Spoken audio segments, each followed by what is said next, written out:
الحمد لله رب العالمين بارئ الخلائق أجمعين الحمد لأهله والصلاة على أهله الصلاة والسلام على سيد الأنبياء والمرسلين العبد المؤيد الرسولنا المسدد المصطفى الأمجد الحبيب الأحمد النبي الأمي المكي المدني السراج المنير الكوكب الدري صاحب الوقار والسكينة المدفون بأرض مدينة سيدنا ونبينا وشفيع ذنوبنا وطبيب قلوبنا وحبيب نفوسنا ومولانا أبي القاسم محمد المصطفى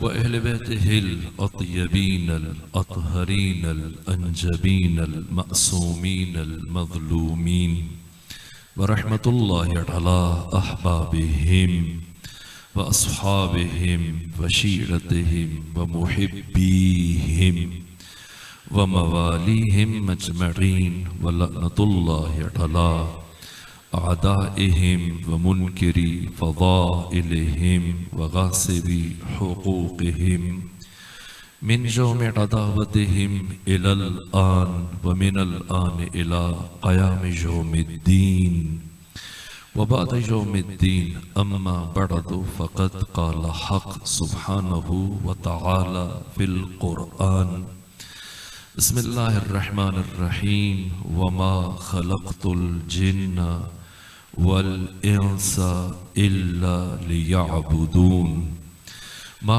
أريد منهم من رزق وما أريد أن يطعمون إن الله هو الرزاق ذو القوة المتين صلوات بھیجیے خاندان فاطمہ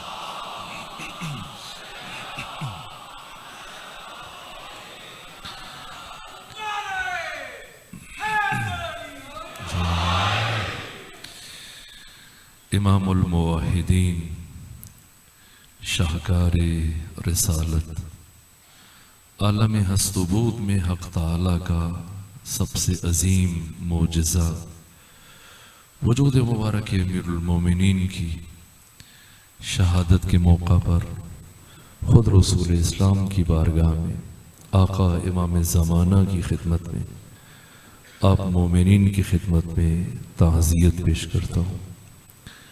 کوشش کروں گا کہ آج کی اس گفتگو میں چند لفظیں حضرت کی بارگاہ میں عقیدتاً عرض کروں۔ البتہ یہ بے ادبی ہے کہ خود عالم بزرگوار قبلہ احسان رضی صاحب کے جو بہرحال میرے لیے استاد کا درجہ رکھتے ہیں، ان کی علمی حیثیت مسلم ہے۔ حوزہ علمیہ میں جامعۃ المصطفیٰ کے استاد ہیں، ادبیات میں، فقہ میں، اصول میں، منطق میں، فلسفہ میں، علم کلام میں برابر تدریس کرتے ہیں، اور خود ان کے فیض وجود سے مجھے بھی توفیق حاصل رہی، میں بھی استفادہ کرتا رہا، اور اس خطے کے مومنین کے لیے سعادت ہے کہ انہیں یہ توفیق میسر آئی، اور ایک عرصے کے لیے انشاءاللہ ارادہ رکھتے ہیں کہ اگر تشریف لائے آپ سب ان سے استفادہ کریں۔ ان کی موجودگی میں مجھ جیسا طالب علم لب کشائی کریں، یہ خلاف ادب ہے، لیکن امتثال امر کرتے ہوئے چند ایک ٹوٹی پھوٹی لفظیں بارگاہ امیر المومنین میں عرض کرنے کی کوشش کروں گا۔ مجھ جیسے ایک حقیر اور ناچیز ذرہ اس لا متناہی اور لا محدود حقیقت سے متعلق کیا عرض کریں، جب دنیا کے دانشور، دنیا کے عقلاء، دنیا کے فلسفی عاجز اور درماندہ۔ اگر میں صدر اسلام سے شروع کروں، بلکہ میں صبح جو ایک بات کر رہا تھا، یہ شہید مطہری کی جو کتابوں میں سے بہترین کتاب ہے، جو امیر المومنین علیہ الصلاۃ والسلام سے متعلق انہوں نے تحریر کی، اور امیر المومنین کی زندگی کے ایک رخ اور ایک جہت کو انہوں نے بیان کیا، جاذبہ و دافعہ امام علی، آپ کی شخصیت کا جاذبہ، اور دوسری طرف آپ کی شخصیت کا دافعہ. ایک عجیب تاریخ انسان کی واحد شخصیت ہے امیر المومنین، جن کے سب سے زیادہ دوست بھی ہیں، سب سے زیادہ دشمن بھی ہیں. دوست اپنی دوستی میں شدید ہے، دشمن اپنی دشمنی میں شدید ہے.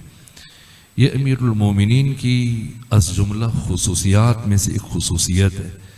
میں نے صبح کی مجلس میں کچھ کرداروں کے نام لیے، وقت نہیں کہ اس بات کو آگے بڑھوں، اور ایک اب دوسرا زاویہ عرض کروں کہ تاریخ انسانی میں، نہ تاریخ اسلام میں، تاریخ انسانی میں جتنا کچھ امیر المومنین سے متعلق لکھا گیا اور جتنا کچھ امیر المومنین سے متعلق کہا گیا، وہ کسی بھی دوسری شخصیت سے متعلق نہ لکھا گیا نہ کہا گیا.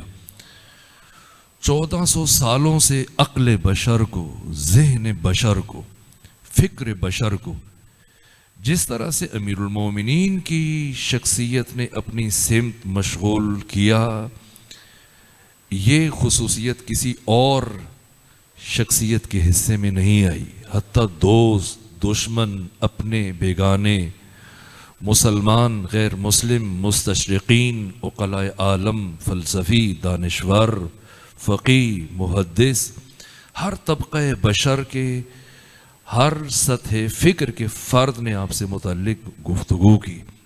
یہ امیر المومنین در حالی کہ جتنا زیادہ تاریخ انسانی میں، جب سے یہ کائنات وجود میں آئی تب سے لے کر آج تک، جتنا امیر المومنین کی شخصیت کو دیوار کے ساتھ لگانے کے لیے، آپ کے آثار کو محو کرنے کے لیے، آپ کی شخصیت کے خلاف جو پروپیگنڈا کیا گیا، پوری دنیا کے افراد میں سے جتنی بھی مخالفتیں ہوئیں شخصیتوں کی، ان سب کو ملایا جائے تب بھی برابری نہیں ہو سکتی جو دشمنی علی سے کی گئی. یہاں تک کہ ابن حجر عسقلانی، یہ صاحب فتح الباری، 70 سے زیادہ شروحات ہیں صحیح بخاری کی، اور صف اول میں جو پہلی درجے پر شرح مانی جاتی ہے صحیح بخاری کی، وہ فتح الباری ہے. ابن حجر عسقلانی نے تحریر کیا. یہ ابن حجر عسقلانی التہذیب التہذیب کی 3 جلد میں ان کے یہ جملے انہوں نے لکھا. یہ میں 2 سے 3 دن پہلے پڑھ رہا تھا کہ شام میں اور اطراف کے شہروں میں امیر شام کا یہ حکم تھا کہ اگر کوئی بچہ پیدا ہو اور اس کا نام علی رکھے، یہ معمولی کسی ایسے لکھاری کی بات نہیں ہے، نہ دنیا حدیث میں ستون کی حیثیت رکھنے والے ابن حجر عسقلانی کہ جب کوئی بچہ پیدا ہوتا تھا شام میں اور اطراف کی آبادیوں میں، اور اگر اس کے والدین اس کا نام علی رکھ دیں تو امیر شام کی طرف سے یہ تاکید تھی کہ اس بچے کو قتل کر دیا جائے.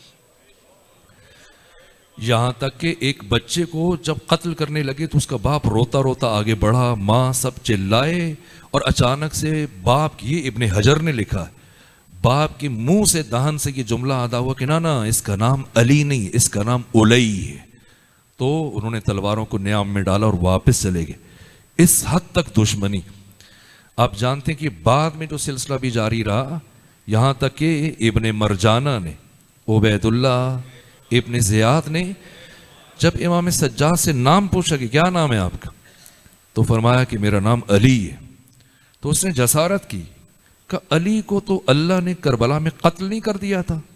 کہ نہ، وہ میرے دوسرے بھائی تھے اور اللہ نے قتل نہیں کیا. اللہ یتوفی الانفس حین موتہا، اللہ نے انہیں اپنی تحویل میں لیا، قتل کرنے والے تمہارے ساتھی تھے. کہ یہ کیا بات ہے، اس کا نام بھی علی ہے، آپ کا نام بھی علی. میں نے سنا کہ ایک اور چھوٹا بچہ تھا کربلا میں قتل ہوا، اس کا نام بھی علی. یہ حسین نے اپنے بچوں کے نام علی کیوں رکھے؟ کہا کہ میرے بابا، امام سجاد نے فرمایا، میرے بابا یہ فرمایا کرتے تھے کہ اگر اللہ مجھے 100 بیٹے عطا کرے گا تو میں سب کے نام علی رکھوں گا.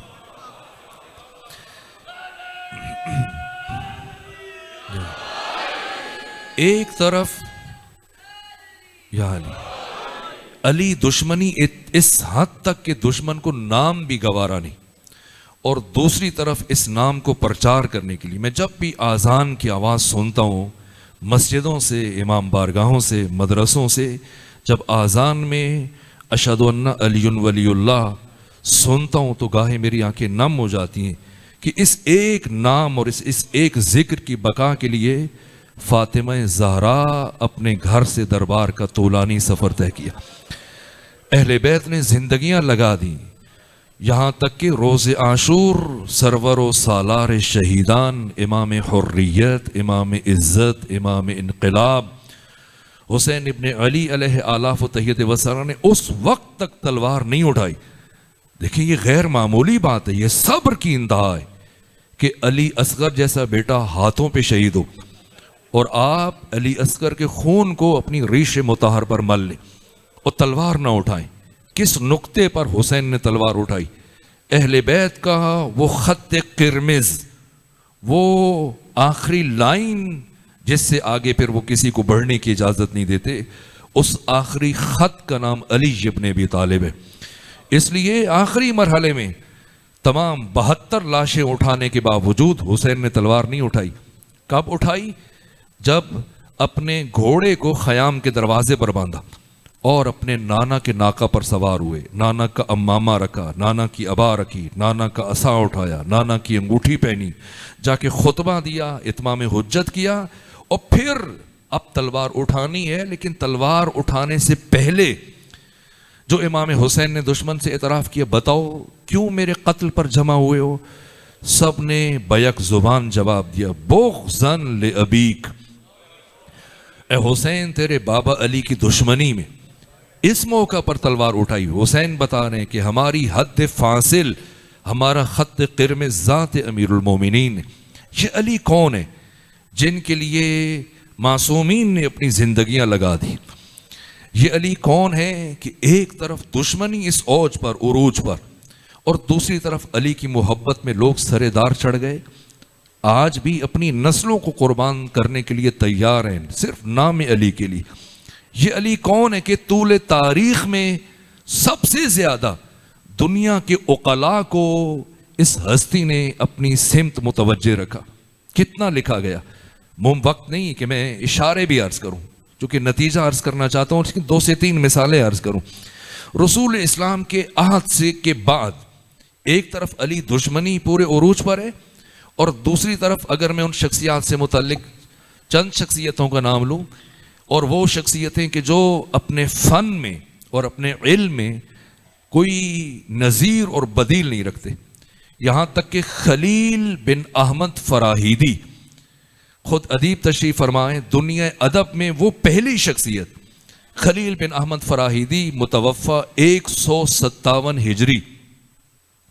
یہ خلیل بن احمد فراہیدی جنہوں نے عربی زبان میں سب سے جامع ترین پہلی لغت تالیف کی، کتاب العین، جن کا مبلغ علم ہے، جو آج بھی جتنی بڑی بڑی کتابیں لکھی گئی ہیں، القاموس ہے، فقہ اللغہ ہے، لسان العرب ہے، لیکن سب کے لیے مصدر اور ماخذ یہ کتاب العین خلیل بن احمد فراہیدی کی.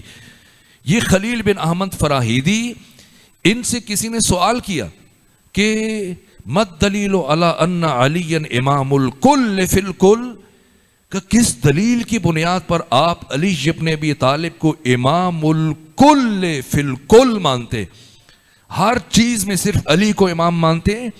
کس دلیل کی بنا پر؟ کہا اس لیے کہ لأن افتقار الکل الی، میں نے دیکھا کہ ساری کائنات علی کی محتاج ہے، وَاسْتِغْنَاؤُهُ عَنِ الْكُلِّ، اور میں نے علی ابن ابی طالب کو ساری کائنات سے بے نیاز دیکھا.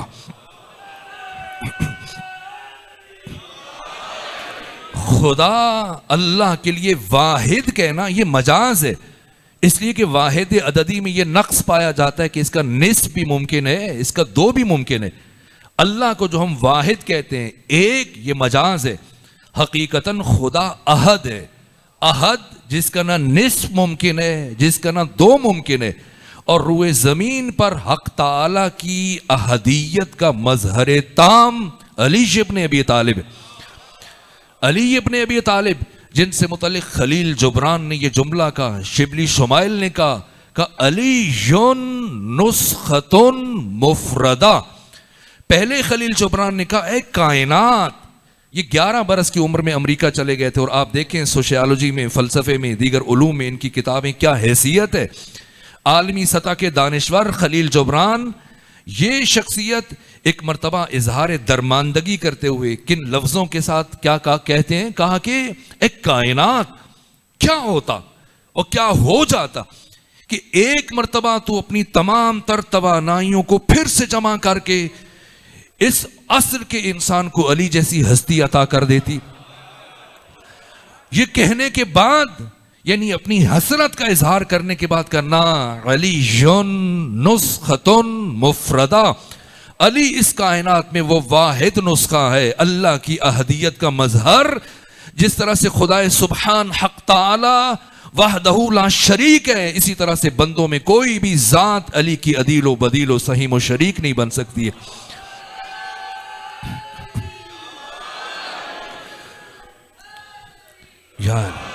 یہ خلیل بن احمد فراہیدی ہیں، اور وہ جناب سیبویہ کے استاد جناب خلیل بصری. ان سے کسی نے کہا کہ آپ نے کبھی امیر المومنین سے متعلق، علی سے متعلق کچھ بات نہیں کی، ہم آپ سے سننا چاہتے ہیں. کہ کیا بات کروں؟ علی تاریخ عالم کا وہ سب سے بڑا مظلوم ہے جس کے فضائل کو دوستوں نے بھی چھپایا اور دشمنوں نے بھی چھپایا.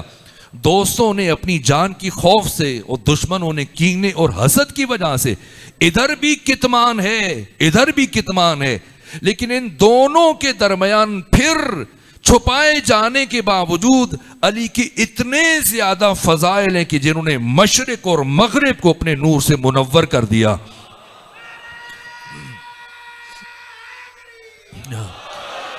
کتنے فضائل ہیں کہ ابن جوزی جن کی وفات 579 ہجری میں ہوئی، ان کی کتاب الموضوعات 16,000 احادیث کو جمع کیا اور کہا کہ یہ احادیث ہرگز پیغمبر کی نہیں ہیں، وہ گھڑی گئی ہیں، یہ من گھڑت جعلی احادیث ہیں.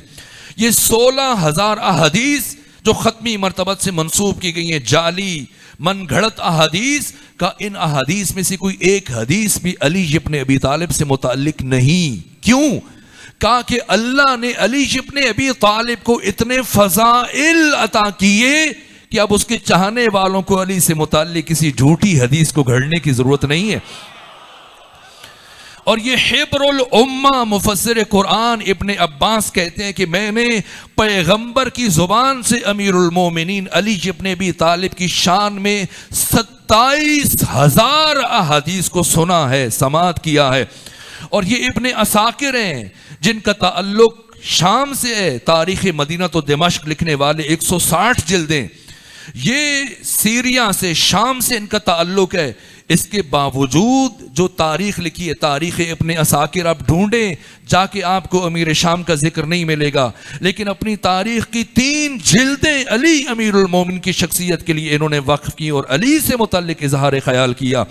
اور تاریخ بشریت کی اور بڑی بڑی، اگر ائمہ اربعہ میں آ جائیے، امام احمد ابن حنبل، میں امام مالک کا ذکر چھوڑوں، امام ابو حنیفہ کا، امام شافعی کا، اس لیے کہ تینوں مل کر بھی امام احمد ابن حنبل کی برابری نہیں کر سکتے. کئی لاکھ احادیث کے حافظ ہیں امام احمد ابن حنبل. یہ امام احمد ابن حنبل جنہوں نے 1 لاکھ جعلی احادیث کو بھی اس لیے یاد کر رکھا تھا تاکہ لوگوں کو بتا سکیں کہ یہ بنو امیہ نے گھڑی تھی. یہ امام احمد ابن حنبل متوفا 241 ہجری، جب ان کا بیٹا عبداللہ جس کی وفات 290 ہجری میں ہوئی، اپنے باپ سے ایک دن پوچھا، بابا ما تقول فی تفضیل الصحابہ، آپ کا تفضیل صحابہ سے متعلق کیا نظریہ ہے؟ کہ میرے خیال میں سب سے افضل ابو بکر ہیں، کہ پھر کا عمر ہیں، کہ پھر کا عثمان ہیں، کہ پھر کا سعد بن ابی وقاص ہیں، کہ پھر کا عبد الرحمن بن عوف مکی ہیں. اس طرح سے چند نام لیے، تقریباً 9 تک پہنچے، اور بیٹا باپ کی شکل دیکھ رہا ہے مسلسل. ثم سکتا، پھر خاموش ہوا، اور اس کے بعد کہا، بابا آپ نے اتنے نام گنوا دیے، علی کا نام نہیں لیا. کہا بیٹا تمہارا سوال غلط ہے, تو نے مجھ سے اصحاب سے متعلق پوچھا ہے. علی کا تعلق اصحاب سے نہیں ہے, وہ من اہل البیت, وہ اہل بیت رسول سے ہیں. علی نفس رسول ہے.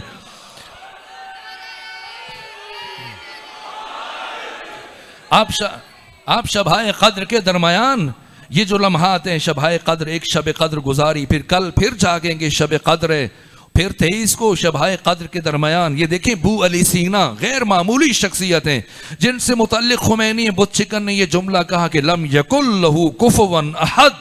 انبیاء اور آئمہ کے بعد علم میں کوئی دانشور بو علی سینا کے ہم پلہ نہیں ہے. یہ معلم, ناشناس, عالم, ایسا دانشور جس نے زندگی میں کسی استاد سے نہیں سیکھا. ایک دن پڑھا لیکن ایک دن اس طرح سے کہ خود استاد ہی اٹھ کے چلا گیا. آپ نے سنا ہوگا لیکن بچوں کے لیے تذکراً جملہ عرض کروں تاکہ وزن محسوس کیا جا سکے.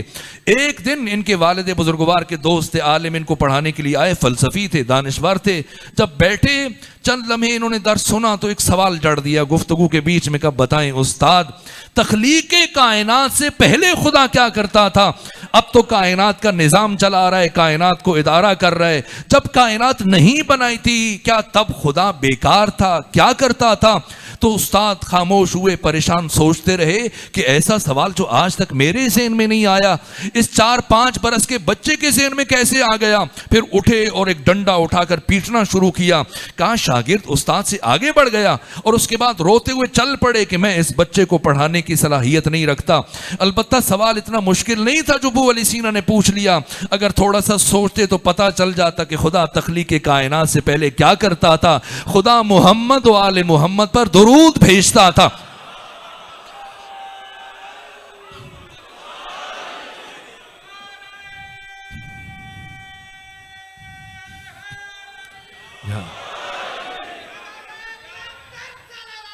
اللہ, آپ نے بھی درود پڑھا تو مجھے میرا ذہن اس طرف منتقل ہو گیا. یہی خلیل بن احمد فراہیدی, انہوں نے کیا معنی لکھا متوفا 157 ہجری, کیا معنی لکھا؟ ان اللہ و ملائکتہ یصلون علی النبی, اللہ اس کے فرشتے درود بھیجتے ہیں, صلوات بھیجتے ہیں. صلوات کا مطلب کیا ہے؟ تو امام راغب اصفہانی نے بھی اور اسی طرح سے خلیل بن احمد فراہیدی نے بھی صلوات کا مطلب لکھا ہے ثنا, یعنی اللہ ثنا کرتا ہے. اور جب یہ آیت نازل ہوئی اور صحابہ نے استفسار کیا ختمی مرتبہ سے کہ کیسے درود بھیجیں, تو پیغمبر نے فرمایا یوں کہا کرو اللہم صلی علی, اے پروردگار تو ان پر درود بھیج. یعنی ہماری اوقات نہیں ہے کہ ہم محمد و آل محمد کی ثنا. واقعاً عجیب ہے. اسی لیے غالب نے بڑی ہوشیاری سے اپنا دامن بچایا. کہا غالب ثنائے خواجہ بے یزدان گذاشتیم, اے غالب میں نے محمد و آل محمد کی توصیف خدا کے سپرد کر دی. کیوں؟ کہ ان ذات پاک مرتبہ دان محمد است, کہ وہ ذات پاک وہ جانتا ہے کہ محمد کون ہے, علی کون ہے, فاطمہ کون ہے, حسن کون ہے. ہمارا کام تو بس اتنا ہے کہ خدا کی بارگاہ میں عرض کر دیں اللہم, اے ہمارے رب, صلی علی, تو ان کی ثنا بیان کر. تو ثنا بیان کرے گا تو ہم سیکھیں گے کہ علی کون ہے.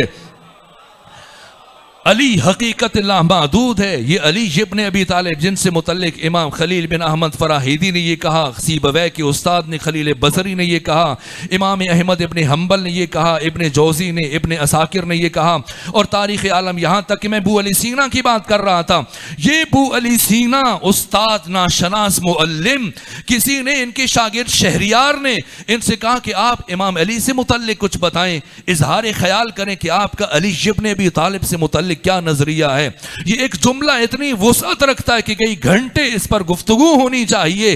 پوچھا آپ اے ابو علی سینا استاد, آپ امیر المومنین سے متعلق کچھ بتائیں. کہ کیا بتاؤں میں, علی سے متعلق کیا بتاؤں؟ علی کی حیثیت کائنات کے تمام انسانوں کے درمیان وہ ہے جو محسوسات کے درمیان معقول کی ہوتی ہے, اور جو معقولات کے درمیان مشہود کی ہوتی ہے, اور جو سال کے بقیہ شب و روز کے درمیان لیلۃ القدر کی ہوتی ہے.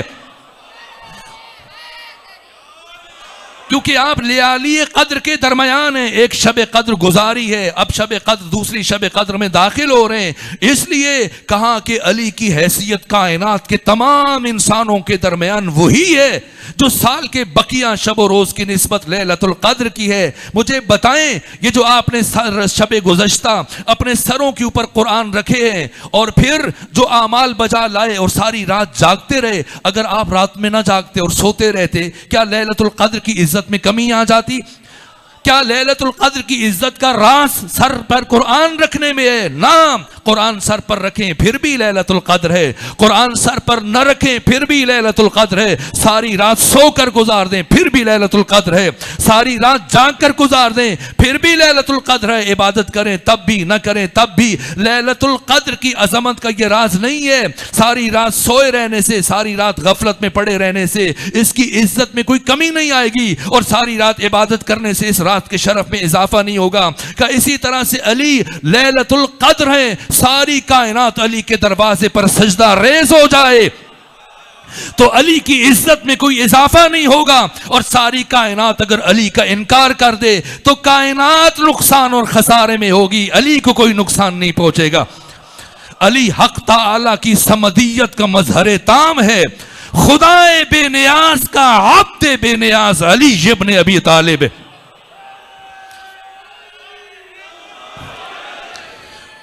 اس علی کی ابدیت کا, یا علی, اس علی کی ابدیت کا راز کیا ہے؟ علی کیوں سرمدی ہے؟ علی کیوں لازوال ہے؟ علی کیوں آفاقی ہے؟ علی کیوں یونیورسل ہے؟ علی کیوں ہمگیر ہے؟ اتنی دشمنی کے باوجود, اتنی مخالفت کے باوجود ملاؤں کو خریدا گیا, ممبر خریدے گئے, اور پھر سالہ سال علی کی کردار کشی ہوتی رہی, مخالفت ہوتی رہی, سب و لعن کیا جاتا رہا, توہین کی جاتی رہی. اس کے باوجود دنیا کے تمام تر شرفاء کے دلوں میں اسی طرح سے نام علی ہے کہ جب نام علی لیا جاتا ہے تو ان کے دل کی کیفیت بدل جاتی ہے, روح کی کیفیت بدل جاتی ہے. کائنات کے شریف ترین اعلیٰ ظرف لوگ آج بھی نام علی سن کر حالت وجد میں آ جاتے ہیں.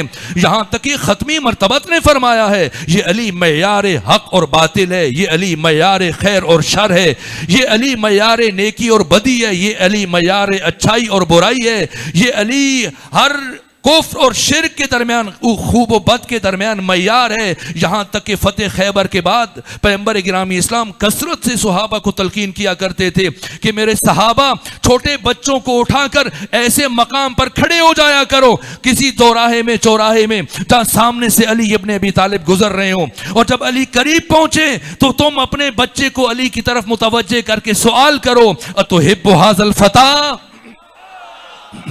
اپنے بچے کو علی کی طرف متوجہ کر کے اپنے بچے سے پوچھو علی کی طرف اشارہ کر کے, اتحب ھذا الفتى, کیا تمہیں اس جوان سے محبت ہے؟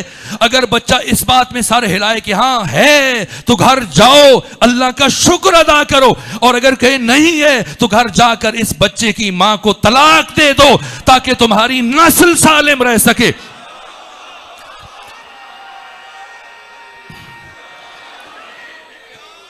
یہ علی شجروں کی طہارت کی ضمانت ہے, علی ابن ابی طالب. یہ طہارت و نجاست کے درمیان, خیر اور شر کے درمیان, نیکی اور بدی کے درمیان, اچھائی اور برائی کے درمیان حد فاصل ذات علی. تو کیوں اللہ نے علی کو حد فاصل قرار دیا, علی کو فرقان قرار دیا, علی کو میزان قرار دیا, علی کو معیار قرار دیا؟ وجہ کیا ہے, راز کیا ہے؟ بس اسی کی طرف مختصراً اشارہ کرنا چاہ رہا تھا, تمہید میں زیادہ وقت گزر گیا. آئیے سمجھیں فلسفہ تخلیق بشر کیا ہے, پھر سمجھیں کہ علی کون ہے. پروردگار نے حصر کرتے ہوئے اور اپنے کلام کو منحصر کرتے ہوئے جب بشر کی تخلیق کو بیان کرنا چاہا تو فرمایا وما خلق, تو واو اور ما کلمہ نفی ہے, اور کلمہ نفی مفید حصر ہوتا ہے. وما خلق, تو میں نے خلق نہیں کیا نہ جنوں کو انسانوں کو, الا لیعبدون, صرف عبادت کے لیے. ما اريد منهم من رزق, مجھے ان جنوں سے انسانوں سے کوئی رزق نہیں چاہیے. وما اريد ان يطعمون, نہیں میں اللہ یہ چاہتا ہوں کہ جس طرح سے یہ کھانا بنا کر, حلوہ بنا کر اپنے بتوں کے سامنے جاتے ہیں تو یہ آ کر مجھے کھانا کھلائے، نہ، ان اللہ هو الرزاق ذو القوۃ المتین، اللہ تو خود رزق دینے والا ہے، اللہ صاحب قوت ہے، اللہ صاحب استحقاق ہے۔ تو پروردگار جبکہ خود خالق ہے، خود رازق ہے، تو پھر کس لیے خلق کیا بشر کو؟ عبادت کے لیے۔ تو پھر یہ عبادت کیا ہے؟ چونکہ یوم علی ہے اور شہادت امیر المومنین کی شب ہے، اس لیے رک کر یہ جملہ عرض کروں، جس ہستی نے عبادت کا تعارف کروایا یعنی ختمی مرتبہ، جب پوچھا گیا بتائیں تو صحیح یہ عبادت کیا ہے، تو کیا فرمایا؟ ذکر علی یہ عبادت۔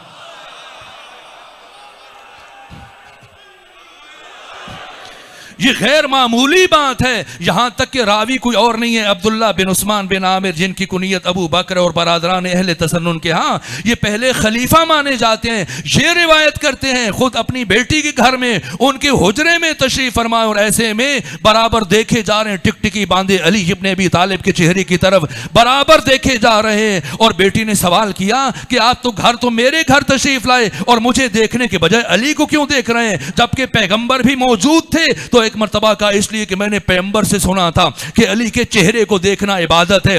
یہ سنا تو کہا کہ نہ، صرف بات یہاں تک نہیں ہے کہ ذکر علی عبادہ، النظر الی وجہ علی ابن ابی طالب عبادہ کا، میں نے یہ بھی سنا ہے رسول اسلام سے کہ علی کا ذکر کرنا بھی عبادت ہے۔ ایک بات باپ نے سنائی، دوسری بات بیٹی نے سنائی، باپ نے کہا علی کا چہرہ دیکھنا عبادت ہے، بیٹی نے کہا علی کا ذکر کرنا عبادت ہے۔ پیغمبر گرامی اسلام باپ بیٹی کی گفتگو سن رہے تھے، کہا نہ، یہاں تک رکنا نہیں بلکہ حب علی جن عبادہ،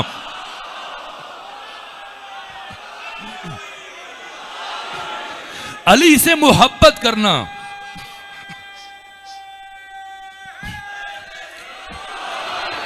علی سے محبت کرنا بھی عبادت ہے۔ تو جب پیغمبر ختمی مرتبہ عبادت کی یہ تعریف بیان کر رہے ہیں تو پھر کیا ربط ہے ان دو باتوں میں کہ اللہ نے بشر کو اپنی عبادت کے لیے خلق کیا ہے، اور جب ختمی مرتبہ جس ہستی نے دین کا تعارف پیش کیا ہے، پوچھا گیا عبادت کیا ہے، فرمایا علی کا ذکر کرو یہ خدا کی عبادت ہے، علی سے محبت کرو یہ خدا کی عبادت ہے، علی کے چہرے کی زیارت کرو یہ خدا کی عبادت ہے۔ میں دست ادب جوڑ کر روح رسول سے یہ سوال کرتا ہوں، یا رسول اللہ کیا ربط ہے ان دو باتوں میں کہ دیکھو علی کو عبادت خدا کی، ذکر علی کا عبادت خدا کی، محبت علی کی عبادت خدا کی؟ تو یہی جواب ہے اس سوال کا جو آپ کی خدمت میں نے نقطہ آغاز بیان کیا۔ اسی کو بیان کرنے کے لیے استاد حق شہید مرتضیٰ مطہری نے یہ مکمل کتاب لکھی ہے، علی کی ابدیت کا راز کیا ہے۔ یہ علی کی ابدیت کا راز ہے، کیوں علی کے چہرے کی طرف دیکھنا عبادت ہے، کیوں علی کا ذکر خدا کی عبادت ہے، کیوں علی سے محبت کرنا خدا کی عبادت ہے؟ اس لیے کہ علی تاریخ انسانی کی وہ ہستی ہے کہ آغاز سے لے کر انجام تک علی کی زندگی کا آغاز سجدے سے ہوا، جب تشریف لائے، اور جب دنیا سے رخصت ہو رہے ہیں تو علی کی زندگی کا انجام بھی ایک سجدے پر ہوا۔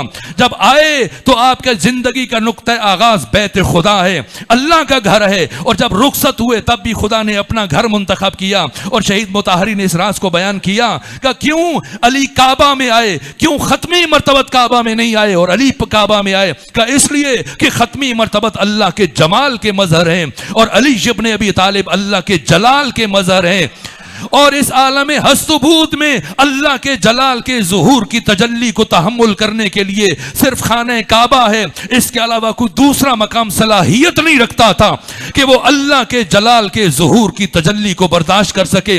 اور اسی طرح سے اللہ کا گھر مسجد جہاں علی کی شہادت ہوئی کہ علی کی شہادت کے بارے گراں کو اللہ کے گھر کے علاوہ کوئی دوسرا مقام تحمل کرنے کی صلاحیت نہیں رکھتا تھا۔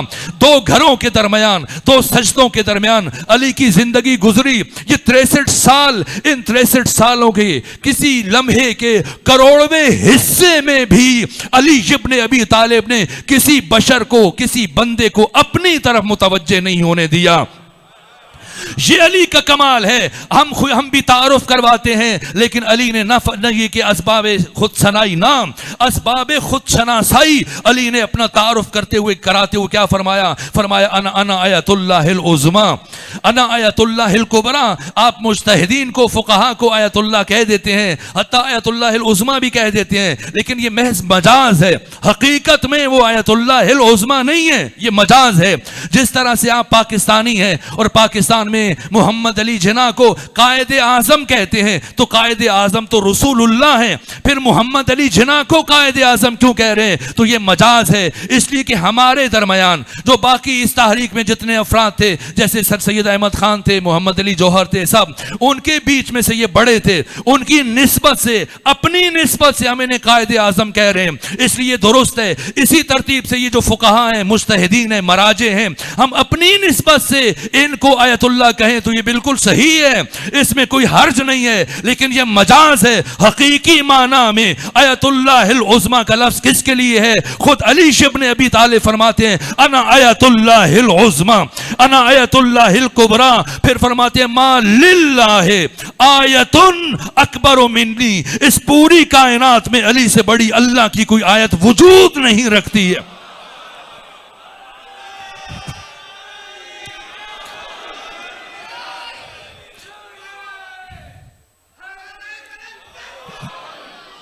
انا آیت اللہ العظمیٰ انا آیت اللہ الکبریٰ ما للہ آیت اکبر منی، کیوں فرمایا؟ مفردات راغب میں امام راغب اصفہانی نے جو معنی کیا آیت کا، آیت یعنی آئینہ، اور علی اپنے تعارف میں یہ بیان کر رہے ہیں کہ میں کون ہوں، پہچانو، میں ہوں آئینہ پروردگار، آئینہ پروردگار۔ کیوں یہ تشبیہ دے رہے ہیں؟ علی اسباب خود شناسائی اپنے تعارف میں، آپ بھی روزانہ آئینہ دیکھتے ہیں، اور ہر روز خصوصاً جوان جب بھی گھر سے باہر نکلتے ہیں آخری کام آئینے کے سامنے کھڑے ہو کر سجتے ہیں، سنورتے ہیں، تیار ہوتے ہیں، آراستہ ہوتے ہیں۔ لیکن میں دست ادب جوڑ کے عرض کروں کہ کیا آپ آئینہ دیکھنے کے لیے کھڑے ہوتے ہیں؟ نہیں، آپ آئینہ دیکھنے کے لیے نہیں کھڑے ہوتے، آپ آئینے میں خود کو دیکھنے کے لیے کھڑے ہوتے ہیں۔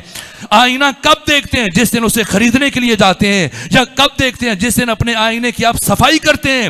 اب روز جو نکلتے ہیں آئینہ دیکھنے کے لیے نہیں کھڑے ہوتے، آئینے میں خود کو دیکھنے کے لیے کھڑے ہوتے ہیں۔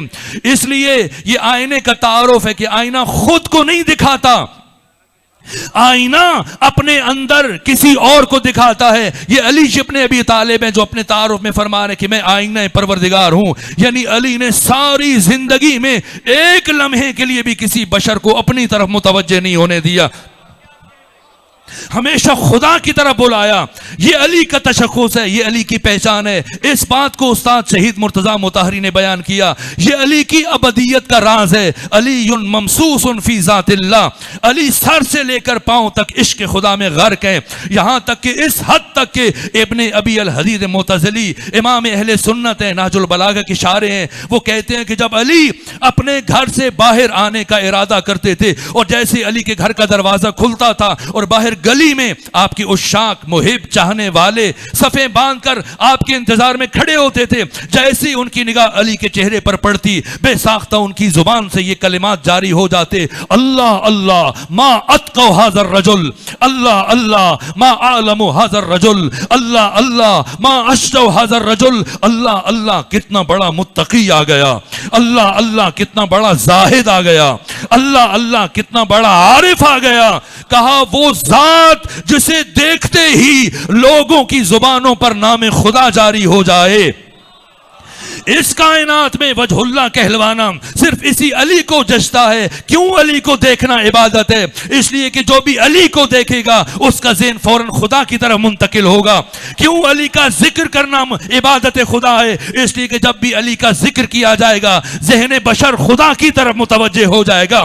کیوں علی سے محبت کرنا؟ اس لیے کہ علی کی محبت بشر کو خدا تک پہنچاتی ہے۔ یہ میں توقع نہیں کر رہا تھا کہ روزہ کے بعد جبکہ دن میں بھی 1 سے 2 مجالس سے گفتگو کا موقع ملا تو اتنی سکت و توانائی، لیکن جس عمدگی سے آپ نے سنا، اب میں آپ کی زحمتوں کو آخری مرحلے تک لے جانے کی کوشش کروں گا اور گفتگو کو سمیٹوں گا۔ اگر صلوات بھیجیے خاندان سیدہ۔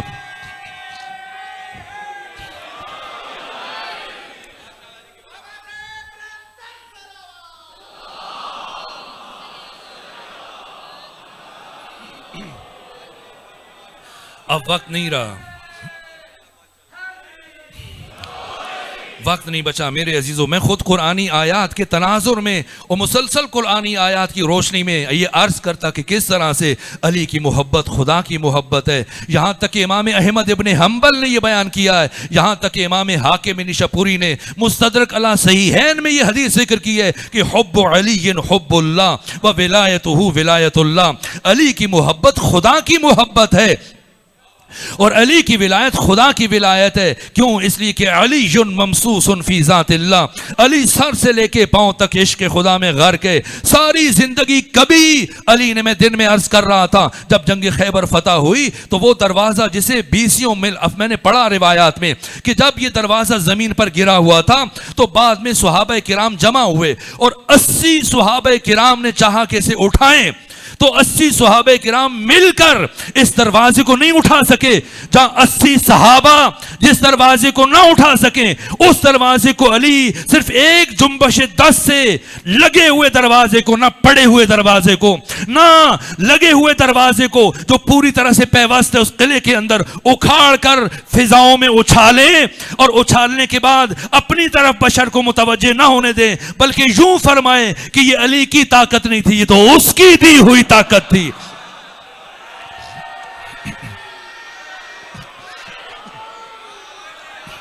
یہ علی کا ترہ امتیاز ہے. اور بس آخری جملہ عرض کروں، میں نے پڑھا جنگ خیبر کا جب مال غنیمت تقسیم ہوا تو امیر المومنین کے حصے میں سونے کی تاروں سے بنی ہوئی ایک انتہائی قیمتی چادر آئی. اور جب یہ چادر آپ کے حصے میں آئی اور جب چلے مدینے کی 80 میل کا فاصلہ ہے، کلومیٹر آپ خود بنا لیجئے خیبر سے مدینہ تک کا، تو ایک صحابی روایت کرتا ہے کہ جب یہ چادر علی کے حصے میں آئی تو تمام صحابہ کرام مسلمانوں کی نگاہیں بار بار اس چادر کی طرف اٹھ رہی تھی، اس لیے کہ اتنی عمدگی سے اور اتنی نفاست سے یہ چادر تیار کی گئی تھی، اتنی خوبصورت تھی، اتنی دیدہ زیب تھی کہ ہر ایک اس کی طرف مڑ مڑ کر دیکھتا تھا. یہ چادر علی کے حصے میں آئی، لیکن دوسری طرف ہمیں علی ابن ابی طالب کے مزاج کا اندازہ تھا کہ علی کو سونا چاندی سے کوئی رغبت نہیں ہے، یہ دنیا اس سے کوئی تعلق نہیں ہے، امیر المومنین کو کوئی محبت نہیں ہے، یہ سونا اور چاندی جس کو کوئی اہمیت نہیں دیتے. تو وہ صحابی کہتے ہیں میرے دل میں یہ خیال آیا کہ چلو میں راستے میں علی کے ساتھ چلتا ہوں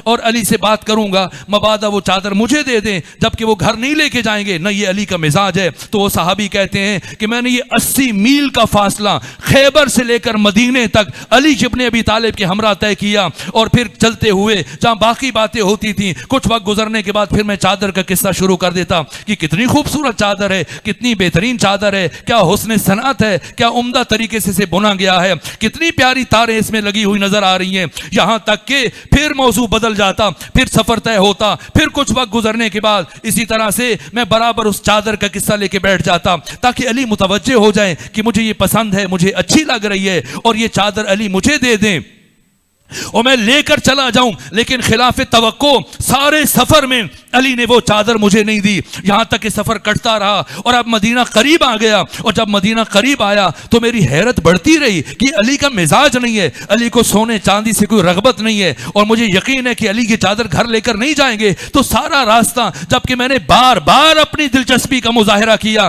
تو علی نے یہ چادر مجھے نہیں دی. پھر میرے ذہن میں یہ تجسس بڑھا اور حصے کنجکاوی کو مہمیز دیتے ہوئے میں علی کے ساتھ ساتھ چلتا گیا، یہاں تک کہ باقی تمام صحابہ اپنے اپنے حصے کا مال غنیمت اٹھائے تیزی سے ان کے قدم گھروں کی طرف بڑھ رہے تھے تاکہ اپنی بیوی کو، بچوں کو جا کے یہ کھجورے، یہ مال غنیمت کا حصہ دیں اور اپنے گھروں کو پہنچے. لیکن میں اپنے تجسس کی وجہ سے اپنے گھر کی طرف نہیں چلا بلکہ میں علی کے پیچھے چلنا شروع ہوا کہ جب سارے سفر میں علی نے یہ چادر مجھے نہیں دی تو پھر اس کو کیا مصرف کریں گے، کہاں استعمال کریں گے، کسے دیں گے. میں علی کے پیچھے چلتا رہا تو میں نے دیکھا کہ علی اپنے گھر جانے کے بجائے ایک اس مقام کی طرف چل پڑے جہاں ختمی مرتبت نے اپنے ایک صحابی کو مامور کیا تھا کہ وہ پچھلی جنگوں کے شہید ہونے والے صحابہ کے بچوں کو جو دارالایتام تھا جہاں ان کی پرورش کی جاتی تھی، میں نے دیکھا علی اس دارالایتام کی طرف چل پڑے جہاں صحابہ کرام جو شہید ہو چکے تھے ان کے بچوں کی پرورش ایک صحابی کے ذمہ تھی. علی چل پڑے، دق الباب کیا، دروازہ کھلا، علی ابن ابی طالب نے وہ سونے کی تاروں سے بنی ہوئی چادر اس صحابی کے سپرد کی. کہ ان بچوں کے لیے کھانے کا انتظام کرنا، ان کے لیے لباس کا انتظام کرنا، ان کے لیے پوشاک کا، ان کی ضروریات کے لیے مہیا کرنے کے لیے انتظام کرنا. چادر دینے کے بعد علی ابن ابی طالب خالی ہاتھ اپنے گھر کی طرف چلے، یہاں تک کہ ام المومنین کی کلمات ہیں کہ فتح خیبر سے پہلے ہمیں کبھی پیٹ بھر کر کھجوریں نصیب نہیں ہوئی تھی، اور ابو العلا مودودی کہتے ہیں کہ فتح خیبر کے بعد دولت کی اتنی ریل پیل ہوئی کہ مدینے کی گلیوں میں صحابہ کرام کے بچے سونے کے سکوں سے کھیلا کرتے تھے۔ یہ علی جس کی ضربت سے اتنی ریل پیل ہوئی دولت کی، یہ علی جو قیمتی ترین چادر جو آپ کے حصے میں آئی تھی، یہ ان صحابہ کے یتیم بچوں کو دینے کے بعد علی اپنے بیت الشرف کی طرف چلے۔ میں بھی علی کے پیچھے چلتا رہا، میری حیرت بڑھتی چلی گئی کہ اب جب علی گھر جائیں گے کیا بات ہوگی۔ جیسی دق الباب کیا، دروازہ کھلا، فاطمہ زہرا سلام اللہ علیہ نے دروازہ کھولا تو فاطمہ زہرا نے امیر المومنین سے پوچھا، اے امیر المومنین، میں مدینے کی گلیوں میں بہت شور سن رہی ہوں، کیا ہوا ہے، کون جیتا ہے، کون ہارا ہے؟ کہ علی نے اپنی تلوار نبی ذاتی کے ہاتھ میں دی اور بس اتنا کہا کہ اللہ کا وعدہ پورا ہو گیا، آپ کے بابا سرخرو ہو گئے، اللہ کا وعدہ پورا ہوا، آپ کے بابا سرخرو ہو گئے۔ یہ کہہ کے علی نے سر سجدے میں رکھا اور خدا سبحان کا شکر ادا کرنا شروع کیا۔ یہ علی جس نے ساری زندگی ایک لمحے کے لیے بشر کو اپنی سمت متوجہ نہیں ہونے دیا۔ یہ معرفت کا قرآن، یہ عزتوں کا قرآن، یہ طہارتوں کا قرآن، یہ فخر بشریت، یہ انسانیت کا کعبہ، آج آپ کا جنازہ گھر سے روانہ ہو رہا ہے۔ آئیے پیغمبر اسلام کو پرسہ دیتے ہیں، آئیے امام زمانہ کو پرسہ پیش کرتے ہیں۔ آج شرافتوں کا آسمان دنیا سے رخصت ہو رہا ہے۔ میرے عزیزوں، مشکل ترین مرحلہ ہے جب آپ کا جنازہ، کیا شرف ہے، انسانوں نے آپ کے مقام کو نہیں پہچانا ہے، لیکن آپ کا جنازہ جب جا رہا تھا، میں نے پڑھا ہے کہ جہاں جہاں سے جنازہ گزر رہا تھا درخت جھک کر تعظیمن، اسی طرح سے مسجد کی مینار، اب بھی وہ مسجد موجود ہے عراق میں، جائیں مسجد حنانہ، جس کے مینار تعظیمن جھک گئے امام کے لیے، تعظیمن جھک گئے، جہاں سے گزر رہے ہیں پہاڑ جھک کر تعظیم اور ادب بجا لا رہے ہیں۔ یہاں تک کہ راوی کہتا ہے میں نے دیکھا، ایک صحابی کہتے ہیں میں نے دیکھا کہ آگے کے جو دو حصے تھے اس میت کے، یہ جو چارپائی تھی جس پہ مولا متقیان کو لے کے جایا جا رہا تھا، آگے سے کسی نے نہیں اٹھایا ہوا تھا، پیچھے کے دو پائے اٹھائے ہوئے تھے۔ کہا بعد میں نے امام حسن سے پوچھا کہ آگے کے حصے کس نے اٹھا رکھے تھے، کوئی فرق نظر نہیں آ رہا تھا۔ کہا وہ جبرائیل اور میکائیل تھے۔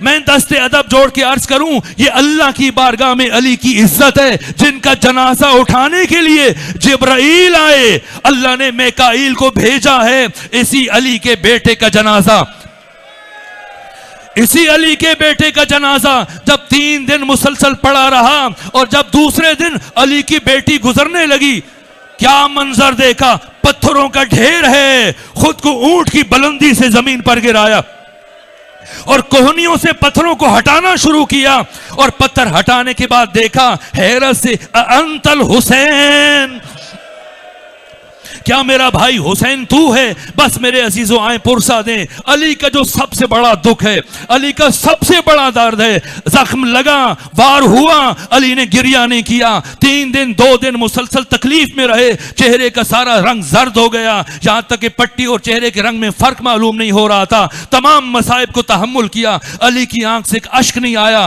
لیکن وہ مشکل ترین مرحلہ، بس آخری جملہ عرض کروں تاکہ زحمت تمام ہو جائے، آخری جملہ میرے عزیزوں، علی کا سب سے بڑا درد جو آج بھی علی کو رلاتا ہے، جو آج بھی امام زمانہ کو رلا رہا ہے، ایک مرتبہ آخر شب میں، شب شہادت، ایک مرتبہ باری باری بچوں کو بلایا اور سب سے آخر میں وصیتیں کرنے کے بعد کہا میری بیٹی زینب کبریٰ کو بلاؤ، میری بیٹی زینب کبریٰ کو بلاؤ۔ اور جب ثانیہ زہرا قریب آئیں، خواہش کی بیٹی زینب اپنا کان میرے دہن سے قریب لے آئیے، اور جب شہزادی زینب اپنا کان بابا کے دہن کے قریب لے کر گئی، مولا متقیان نے روتے روتے کچھ کلمات کہے، اس کے بعد حضرت کی شہادت ہوئی، پھر 20 سال گزر گئے، یہ 40 ہجری میں شہادت ہوئی، پھر 60 ہجری آ گئی، پھر 61 ہجری کا آغاز ہوا، کربلا آئی، کوفہ گزر گیا، شام طے ہوا، بازار عبور ہوئے، یہاں تک کہ جیسے ہی یزید کے دربار کا دروازہ آیا، ایک مرتبہ ثانیہ زہرا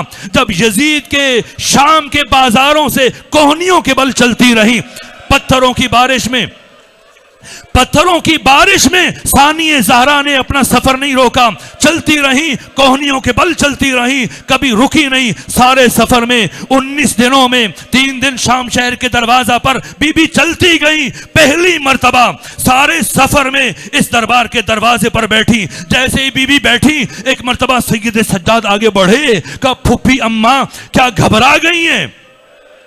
پھوپھی اماں کیا پریشان ہے؟ فرمایا نہیں سید سجاد میں گھبرائی نہیں، میں پریشان نہیں۔ کہا پھر کیوں بیٹھی ہے؟ کہ سنو سید سجاد، 40 ہجری میں جب میرے بابا علی کے سر پہ ضرب لگی تھی، تب وقت آخر میرے بابا علی نے مجھے قریب بلا کر سب سے آخر میں مجھے ایک وصیت کی تھی، پھر بابا کی شہادت ہوئی۔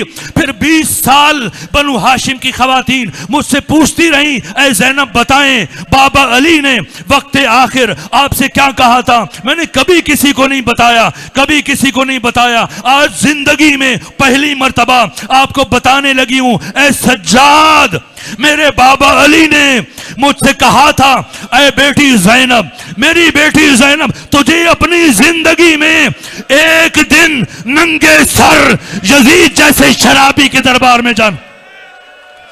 اے بیٹی زینب، تجھے اپنی زندگی میں ایک دن ننگے سر یزید جیسے شرابی کے دربار میں جانا پڑے گا۔ اور بیٹی زینب، جب ایسا وقت آ جائے تو گھبرانا نہیں، پریشان نہیں ہونا۔ میں علی وعدہ کرتا ہوں میں آؤں گا، تجھے ساتھ لے کے جاؤں گا۔